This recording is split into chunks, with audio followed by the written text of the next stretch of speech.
Hey friends, welcome to Mitch Bakker's podcast. I am so delighted that you're here. We're currently working our way through my book Drawn, which is a collection of stories from my life and others, and we're learning to see the presence of God more clearly.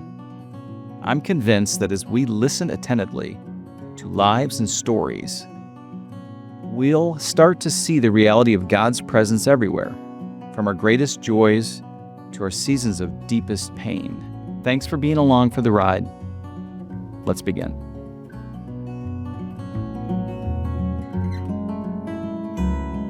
Today we're talking about navigation and how we find our way through faith, work, family, and the unexpected turns that really shape our lives. I'm joined by someone who has navigated a lot in her life with me for over a decade with my firm IDA. She's a friend and a colleague, Jennifer Wammack. Jenny has helped build IDA into what it's become today, and she's navigated her own journey as a Christ follower, working mom, leader. So Jennifer, it's so good to have you here. Oh, thank you. It's really exciting to be here. Awesome. I'm so glad that you could do it. So glad. Yep. We're talking about navigation, and you have reinvented yourself like many times, and I've been able to witness some of that.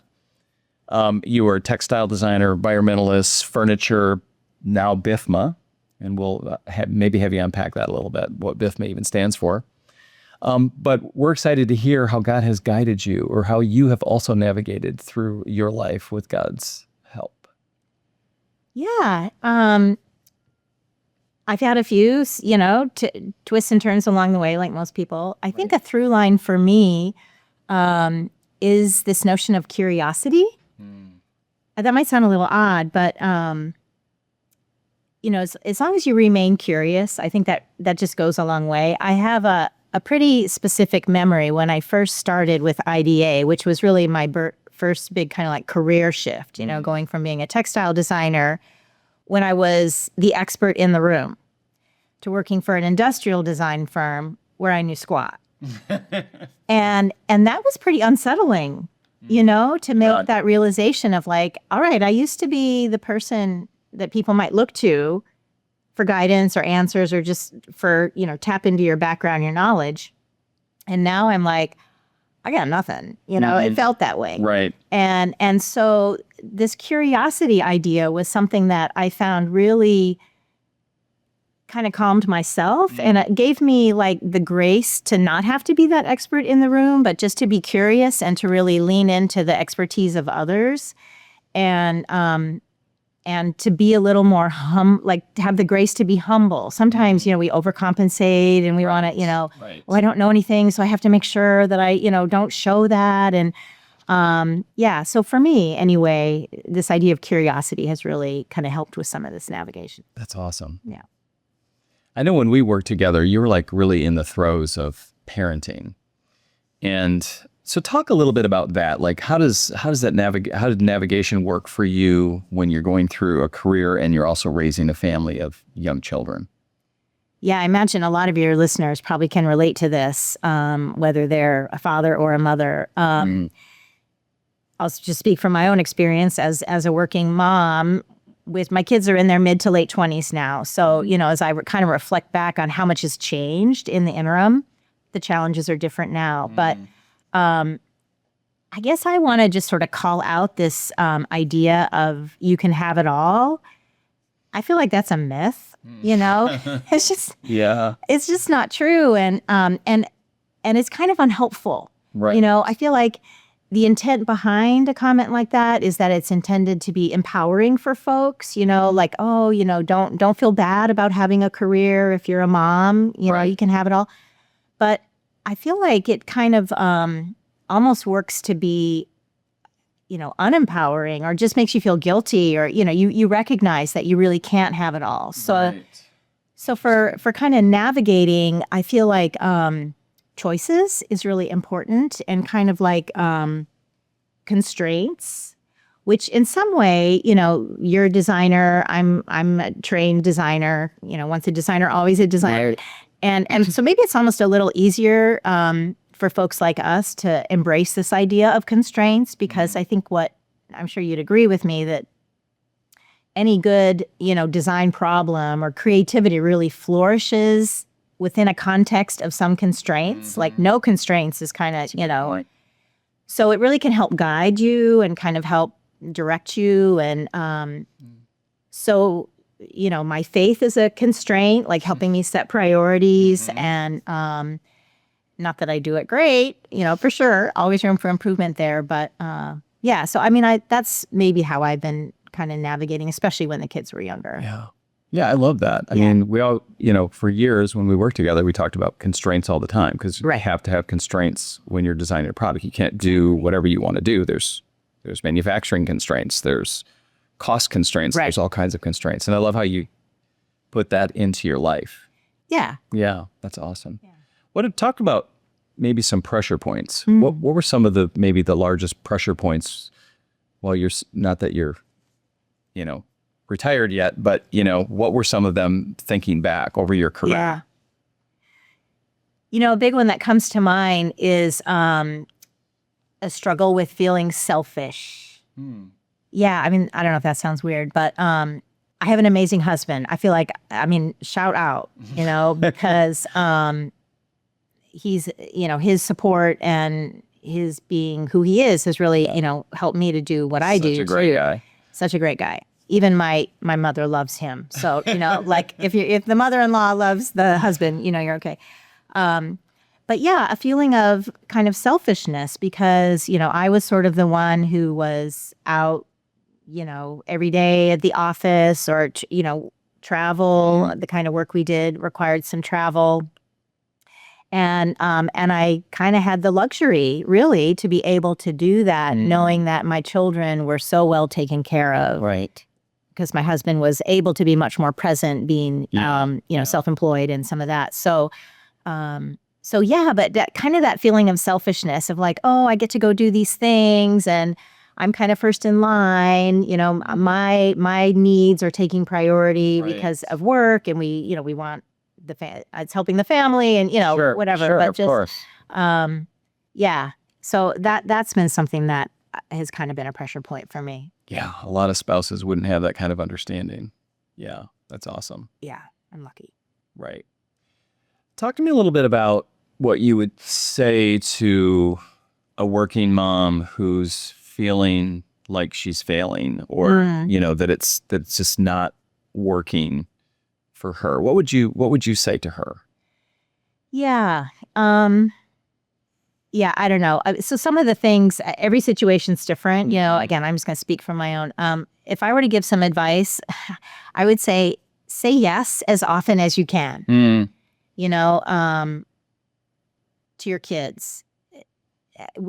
Different parenting styles, all of that. But within the context of however, you are choosing to parent your child, try to say yes, try to say yes a lot. And also lean into rhythms. I think that was something that was helpful for me because I was gone a lot. I was sort of gone during the day. But then, as I mentioned, travel and just some long hours and maybe commuted during different times of my career. I commuted a long way. So those rhythms became really important. We had some daily rhythms, like super elaborate bedtime routine, because I tended to be there at time. Yeah. So things like that. Our family had a consistent rhythm around Sundays and worshiping as a family, and then our broader church family. So those were some of the rhythms that we could always kind of come back to, when you're in a moment of feeling guilty about not having it all, not doing it all, or not doing it very well. So that might be some of my advice is, Oh, and then the last thing, which is like not last, is maybe should have been first, is say, I love you. Like, even when your kids say they're sick of hearing it, they're not. They're actually, say, I love you. That's for sure.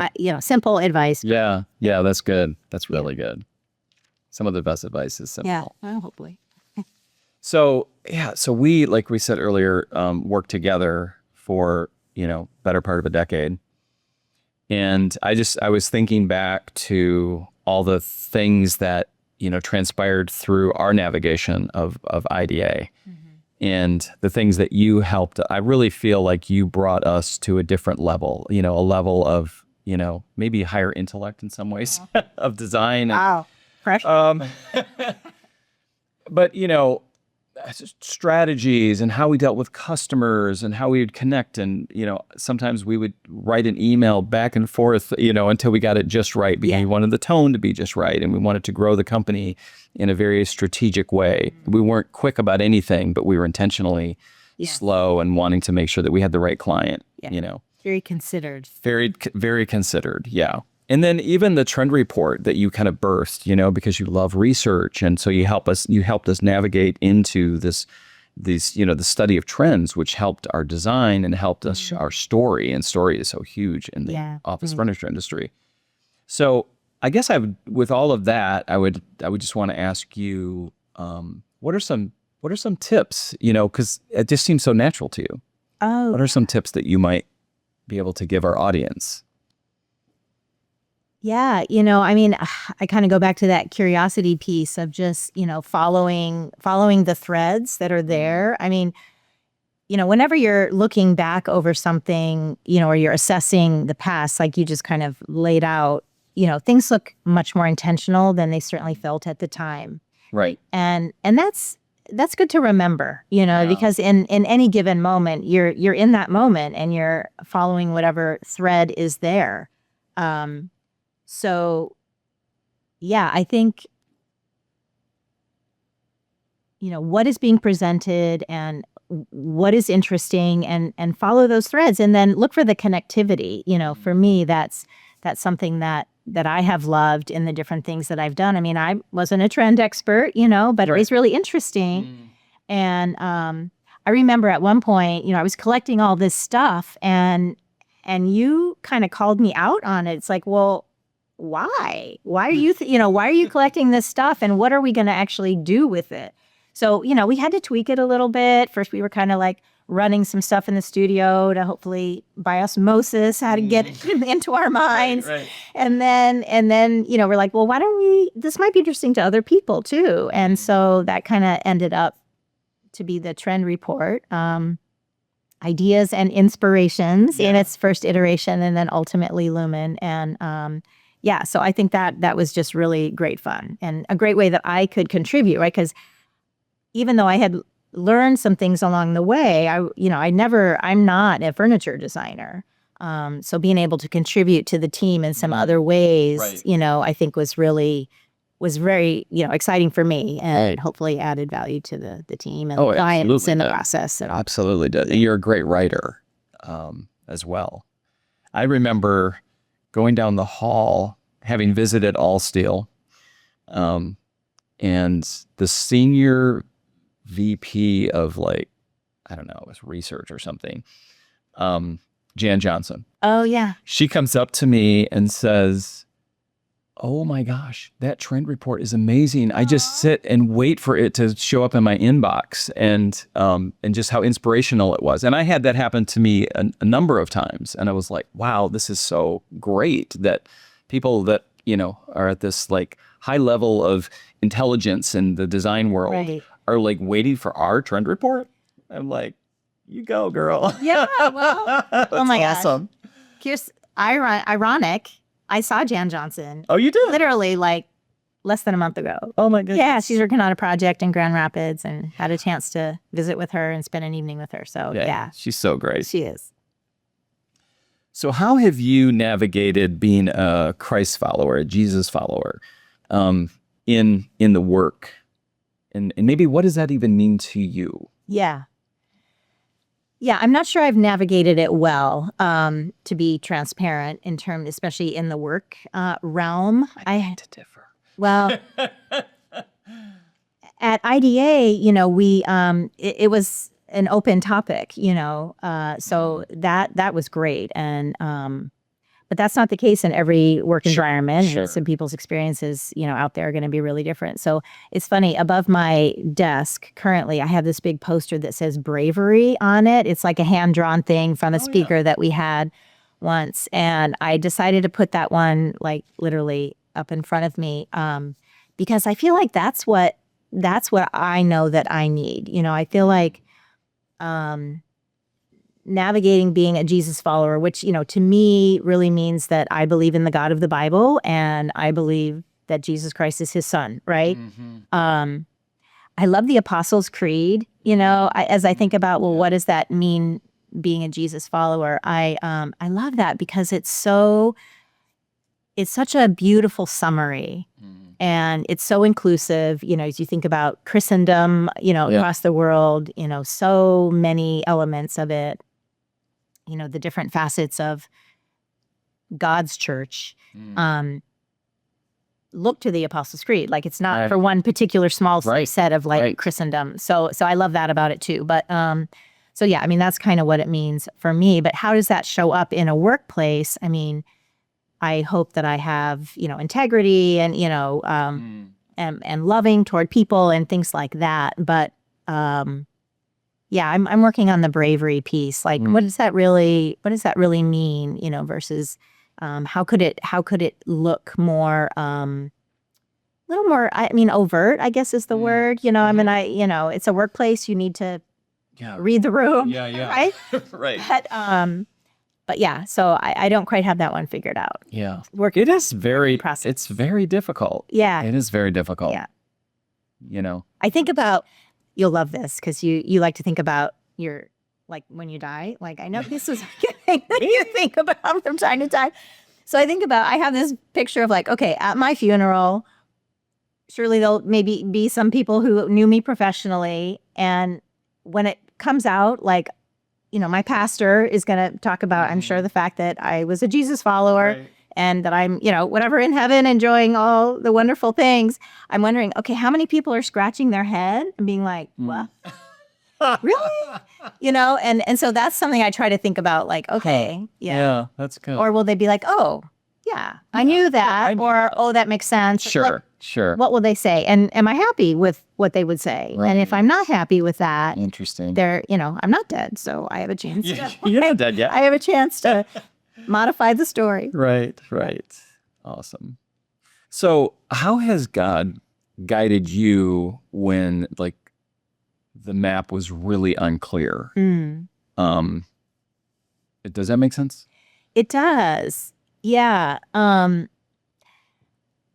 So we're talking about God, so I'll quote a Bible verse, or at least just going to refer to one. 1 Corinthians is the great love chapter, that a lot of people know. But just after that, it talks about this idea that, now we see, unclearly, but then we'll see face to face, then we'll see clearly. Now it's more of a reflection. Most, sort of more common or more modern versions use this word reflection that's, unclear. I love the King James actually on this one because it says, now we see through a glass darkly, and I just feel like, oh, that turn of phrase is just really great. So we, we are not supposed to be able to really navigate with full clarity on this side of heaven. And so that's okay. Yeah. And the idea, though, is that through faith, through hope, through, love, all of these things, you get enough to take the next step or the next couple of steps.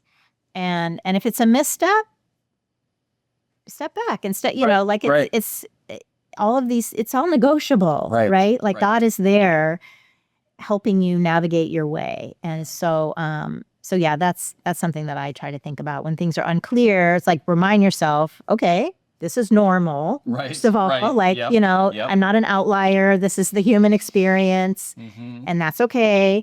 And what does maybe just the next step look like? Right. Yeah, and I think sometimes we think that when you hit a fork in the road, like, left is the right path or right is the wrong path. And in reality, a lot of those forks, both paths are okay. Right. It doesn't really matter which one you go down. It matters some, but not that much. I agree. Because God is overall, overarching, looking at our lives and giving us free will and giving us choices and wanting us to make choices, right? Well, and on our own. A God who's big enough and worthy of being believed in can handle my wrong path. Right. He's up for that challenge. Like, he'll get me where I need to be. He'll help me, or he'll make lemonade out of the lemons that I chose. Right. Like something God is here to bless, and something will happen. Amen. Yeah. Okay. So closing questions. If you have one piece of advice that you could give, only one, related to navigation, and it could be faith, family, career, to someone who, who struggles with all of this. And I know we just kind of unpacked that a little bit, but is there one overarching thing that you would want to say? Sure. I'll take a stab.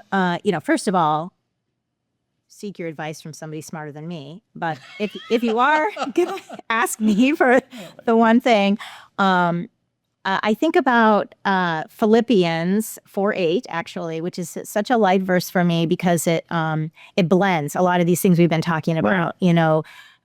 I approach life from a creative point of view, and I want to be faithful, and I'm a mom and work and all these things. And so that verse really talks about concentrate on the things that are, true and beautiful and lovely and of good repute. And, these are the things that you should concentrate on. So I love that picture of beautiful in there, right? Because, as a designer, we're trying to make things beautiful and useful. I love that, So that would be my advice, is to concentrate on the beautiful, the lovely, the worthy, and that can maybe take you somewhere good. That's awesome advice. Well, thank you, Jenny. It's been so great to have you here and hear your journey. I knew it would be awesome. Well, thanks for having me. Yeah, we could go on. You know what? I got to say, you are a big part of that journey. Oh, well, let me just say that because, you are one of the God fingerprints on my life. There was some rough stuff going on in my life when I joined IDA, and you were, there, and you always helped me be a sounding board. We had a long time in the car. We were visiting clients, and we had a long drive, and we talked about all kinds of stuff. Mm-hmm. And since we share our faith in Jesus, that was a really, big part of those talks too. Sure. And so you really helped me process. And so, thank you. I just want to. Well, ditto. You've helped me process so much too. And it's just amazing how friendships that, are at a deeper level, really help you navigate through life. And I appreciate your honesty and your faith. Thanks.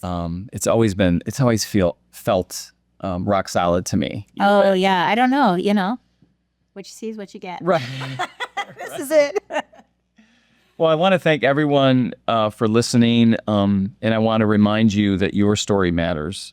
God's always drawing you forward, even when the map doesn't make sense, as we've talked about. So thanks again, and until next time. Thanks for listening to my podcast. If you're enjoying what you hear, it would mean a lot to me if you could subscribe and leave a review so that others can find the show more easily.